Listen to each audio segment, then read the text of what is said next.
Right. Hello, everyone. So today we're going to talk about Descartes' solution to radical skepticism.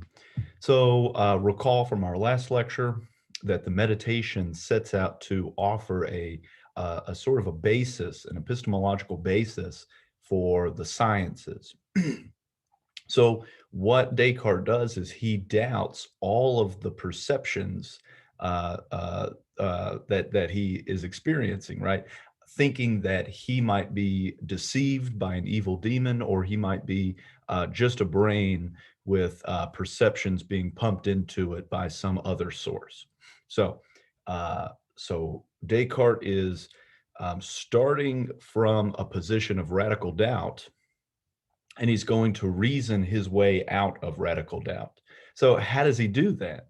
So, first of all, he attempts to substantiate a principle. So, this is the principle of clarity and distinctness. According to this principle, we can know anything that is clear and distinct. So, uh, um, Descartes wants to say that God's existence is clear and distinct. And so he gives sort of ontological arguments for God's existence. I don't think we looked at them in this class, but similar to the ones that Saint Anselm from the Middle Ages gives. Um, so he thinks that God's existence is clear and distinct in virtue of these arguments that don't rely on the perceptions. And so he concludes that God exists. And so, if God exists, well, clearly God must be good. All right. And if God is good, then God is not a deceiver.